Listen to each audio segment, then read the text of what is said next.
Why do two employees behave differently in the same office? Exam में इस topic से 5 marks का question fix आता है और मैं आपको ऑर्गेनाइजेशनल बिहेवियर का पूरा यूनिट 1 इतना इजी समझाऊंगी कि आप डायरेक्ट आंसर लिख पाएंगे।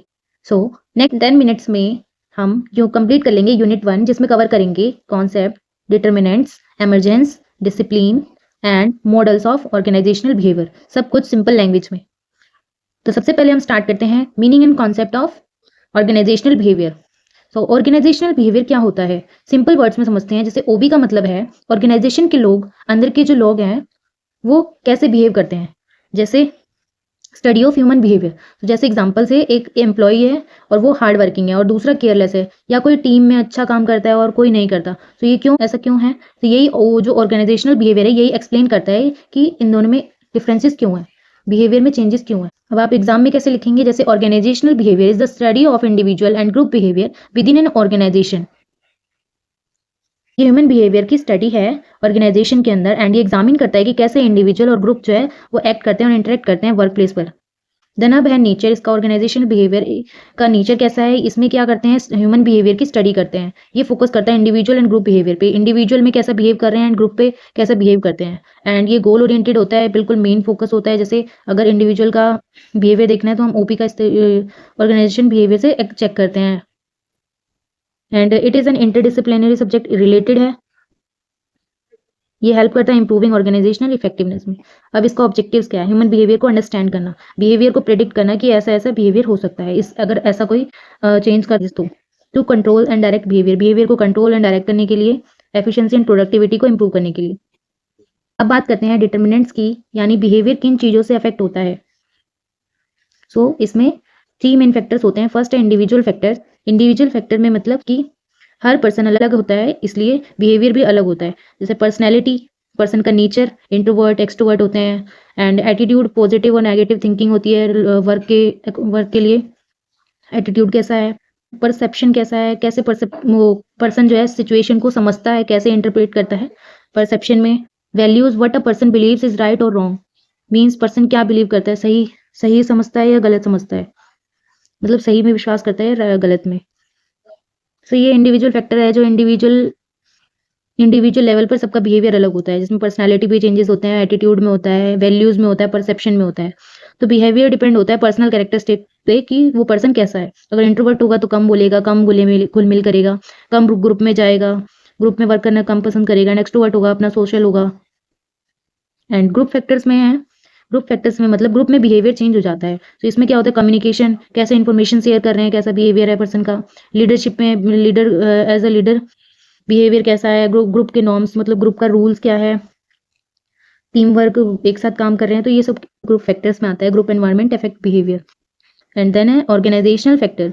ऑर्गेनाइजेशनल फैक्टर में जैसे कंपनी है, एक ऑर्गेनाइजेशन है, उसका इन्वायरमेंट भी बिहेवियर को इफेक्ट करता है। कंपनी का इन्वायरमेंट भी बिहेवियर को इफेक्ट करता है। जैसे स्ट्रक्चर जैसे कि कैसे ऑर्गेनाइजेशन को अरेंज किए करते हैं, कल्चर में वर्किंग स्टाइल कैसी है, एंड वैल्यूज कैसे हैं कल्चर से related. Policies, rules and regulations, policies होती है उसमें। ऑर्गेनाइजेशन के फैक्टर्स भी इफेक्ट करते हैं इंडिविजुअल्स को। स्ट्रिक्ट रूल्स होंगे तो वो पर्सन जो है ज़्यादा एटमोसफेयर में अपने आप को एडजस्ट नहीं कर पाएगा। वर्क एनवायरनमेंट में मतलब ऑफिस का एटमोसफेयर कैसा है, थोड़ा स्ट्रिक्ट है या थोड़ा नॉर्मल है, ऑर्गेनाइजेशन फैक्टर भी इफेक्ट करते हैं। तो ये 3 डिटर्मिनेंट्स हैं जिससे कि जो बिहेवियर है उसमें, उनकी बिहेवियर जो है इन चीज़ों से इफेक्ट होता है। कौन से 3 मेन फैक्टर्स हैं, individual factors, group factors and organisational factors. जो ऑर्गेनाइजेशन बिहेवियर है वो इन्फ्लुएंस होता है individual, group and organization factor से। अब एक सिंपल क्वेश्चन है आपसे, जैसे अगर बॉस स्ट्रिक्ट हो तो एम्प्लॉयज का बिहेवियर कैसा होगा।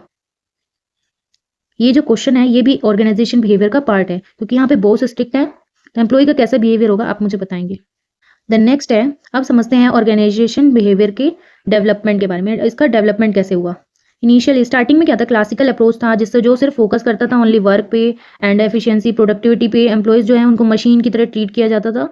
एंड उसके बाद रूल स्ट्रिक्ट थे, कंट्रोल था बिल्कुल। जो वर्कर्स थे, इससे लिमिटेशन क्या हुआ, वर्कर्स जो है सेटिस्फाइड नहीं थे। देन उसके बाद आया नेक्स्ट ह्यूमन रिलेशंस अप्रोच। अब ये ह्यूमन रिलेशंस अप्रोच आया जिसमें ह्यूमन की जो फीलिंग्स थी उसको इंपॉर्टेंस दी गई, मोटिवेशन, लीडरशिप पे फोकस किया गया। एंड इसके बाद रिजल्ट क्या हुआ, इससे जो एम्प्लॉय सेटिस्फेक्शन है उसमें इंप्रूवमेंट हुई। देन उसके बाद आया मेन हमारा फाइनली मॉडर्न ओबी अप्रोच। ये एक तरह का साइंटिफिक स्टडी थी बिहेवियर के ऊपर, जिसमें बोला गया कि ह्यूमन एंड ऑर्गेनाइजेशन दोनों इंपॉर्टेंट है किसी भी ऑर्गेनाइजेशन के लिए, ऑर्गेनाइजेशन के गोल को अचीव करने के लिए, जिसमें साइकोलॉजी सोशियोलॉजी को यूज किया साइंटिफिक स्टडी के लिए, and balance and effective approach को इस पे लाया गया। अब जो कंक्लूजन है इसका कि जो ओपी है, ऑर्गेनाइजेशन बिहेवियर है, वो डेवलप होता है मैकेनिकल थिंकिंग से, जो ह्यूमन सेंटर्ड अप्रोच होता है। आपको क्या लगता है सिर्फ सैलरी से एम्प्लॉय हैप्पी होता है? नहीं, इसमें बिहेवियर के भी फैक्टर्स होते हैं जो इसमें इंपॉर्टेंट रोल प्ले करते हैं। जैसे सिर्फ सैलरी मिल रही है, वहाँ का एनवायरनमेंट अच्छा नहीं है, वहाँ पे एम्प्लॉय को बहुत ज़्यादा नेगेटिव लोगों से का इम्पैक्ट पड़ता है, अच्छा इम्पैक्ट नहीं पड़ रहा, बट सैलरी है तो इस वजह से ये रीज़न, मतलब बिहेवियर भी बहुत इंपॉर्टेंट रोल प्ले करता है। नेक्स्ट ऑर्गेनाइजेशन बिहेवियर है, वो एक तरह का इंटरडिसिप्लिनरी सब्जेक्ट है, मतलब अलग-अलग सब्जेक्ट से मिलकर बना है।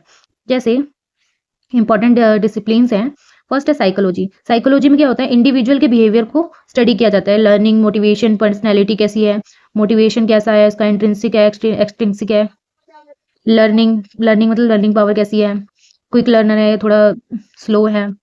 देन नेक्स्ट है सोशियोलॉजी, ग्रुप में बिहेवियर कैसा है, ग्रुप में बिहेवियर को स्टडी करना सोशियोलॉजी के अंदर आता है। कम्युनिकेशन कैसा है, टीम वर्क कैसा है, इसमें देखते हैं। सोशल साइकोलॉजी, अब ये क्या है, इसमें इंटरेक्शन होता है, इंडिविजुअल के बीच में इंटरेक्शन होता है, तो उससे पता चलता है कि पर्सनैलिटी में क्या है उनकी, कि किस तरह का थिंकिंग है, एटीट्यूड क्या है, अगर कोई भी टॉपिक के बारे में बात हो रही है तो उससे जो उस पर्सन पे जो इंडिविजुअल्स हैं उनसे क्या इंटरेक्शन होता है, उनका परसेप्शन क्या है उस टॉपिक से रिलेटेड या किसी भी बात से रिलेटेड। देन नेक्स्ट है एंथ्रोपोलॉजी। एंथ्रोपोलॉजी मतलब जो कल्चर एंड वैल्यूज की स्टडी करना। देन नेक्स्ट है पॉलिटिकल साइंस, इसमें है पावर एंड कन्फ्लिक्ट की स्टडी करना, कि अगर कुछ ऐसा हो जाता है, मतलब डिस्प्यूट हो जाता है, तो पावर एंड कन्फ्लिक्ट जो है कितना हो सकता है, क्योंकि कुछ लोग होते हैं वो जो ज़्यादा बोलना पसंद नहीं करते, कुछ लोग होते हैं जो मतलब लड़ाई झगड़े से दूर रहते हैं, कुछ लोग जो है पावर शो करने लग जाते हैं।